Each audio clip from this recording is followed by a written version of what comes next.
Question 51. When a patient is receiving nasogastric NG tube feeding, what should the nursing assistant do? A. Keep the head of the bed flat. B. Report any signs of choking or vomiting immediately. C. Provide no mouth care until it is removed. D. All of the above.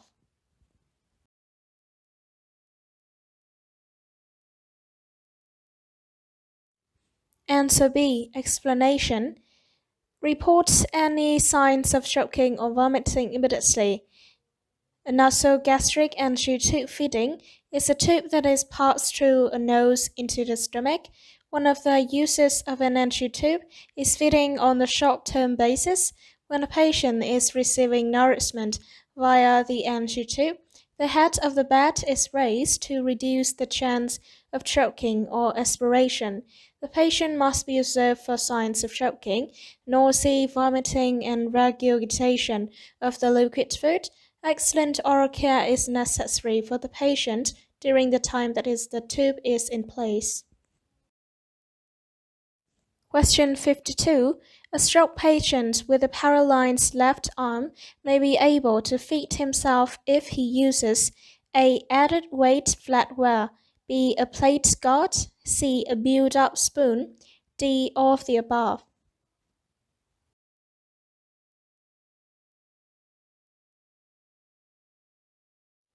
Answer D. Explanation. After a stroke, patients can learn to feed themselves by trying different products. Special silverware with larger handles are easier to grip. Added weight flatware can stabilize streamers. Angled and open-handed flatware are two more options. Plates with suction cups and higher edges of guards keep underwater dinnerware in place as the patient puts his foot against the side of the plate. Physical and occupational therapists can work with patients to find what is best. Question 53. If a resident refuses a bath, the nurse should A. Call the resident's family, B. Report the refusal to the nurse, C. Change the resident's care plan, D. Get help and give the bath.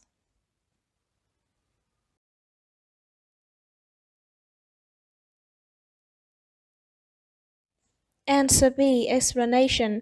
If a resident is competent, they can refuse care or treatment. A resident who has dementia may simply need a different approach to bathing that day. In other cases, try to reschedule the shower or offer a bed bath. If the resident continues to refuse, document what was offered. If the resident gave a reason, include their statement. The nurse aide should show that care was offered and refused, not that the care was skipped. Question 54. Mr. Jones needs to be transferred from his bed to his wheelchair. What action must the nurse aide take? A. Lock the wheelchair before the transfer. B. Locking the wheelchair is not necessary. C. Lock the wheelchair after the transfer. D. Lock the wheelchair during the transfer.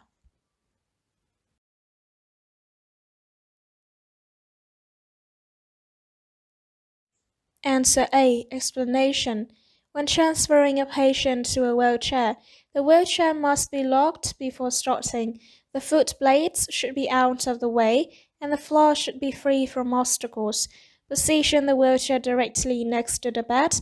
An angle of 30 to 45 degrees is helpful. The patient should have non-slip footwear for the transfer. Question 55. To protect a patient's skin when moving them up in bed, you should A. Use a draw sheet or lift sheet, B. Pull them up by their armpits, C. Sprinkle talcum powder on the back, D. Ask the patient to scoot up.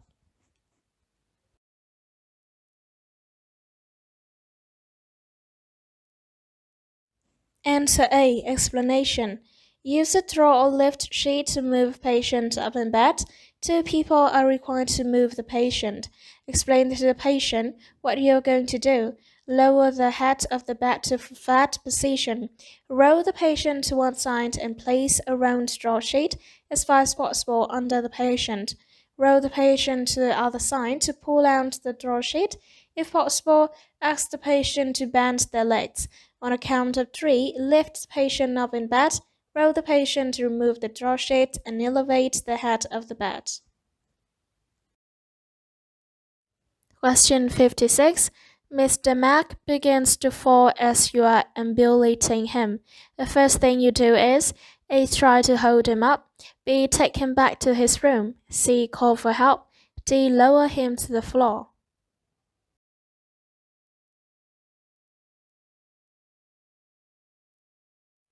Answer D. Explanation. If a patient begins to fall while walking or standing, do not try to catch them or prevent the fall. Control the fall by teasing them to the floor. This prevents injury to both the patient and the CNA. It also allows you to protect the patient's head from hitting the floor or an object. Stay with the patient until help arrives. Question 57. The patient who has suffered from a stroke usually A. has one-sided paralysis, B. speaks clearly, C. is able to do their own care, D. recovers completely in a few days.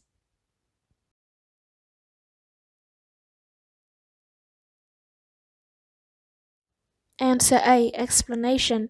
Following a stroke, paralysis occurs on the side of the body opposite the side of the brain where the stroke happened. 9 out of 10 stroke patients have some type of paralysis, which can require months of years of rehabilitation. Question 58. A contracture is caused by A. Chronic lack of exercise, B. Localized pressure on the muscle, C. Excessive aerobic exercise, D. Loss of memory about exercise.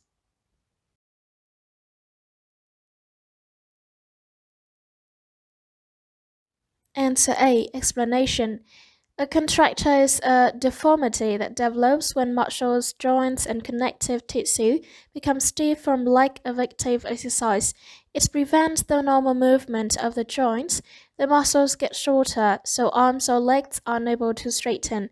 Some causes are paralysis from stroke or injury, cerebral palsy, or muscular dystrophy. Range of motion exercises are essential to prevent contractures. Question 59. Which should you use to clean dentures? A. Tooth tethers and lemon glycerin swabs. B. Toothpaste and a denture cleaner. C. Cold water and dental floss. D. Hot water and soap.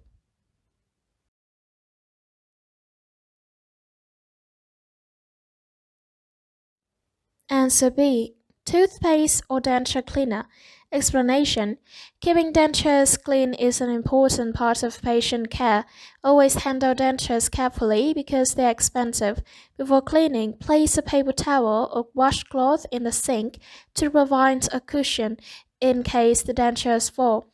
Hold the dentures over the sink and brush them with toothpaste or a denture cleaner. Using a soft root brush, rinse under running water. Question 60. Which device does not make toileting easier? A. Elevated toilet seat. B. Accurate toilet cover. C. Grab bars on the wall next to the toilet. D. Bedside commode.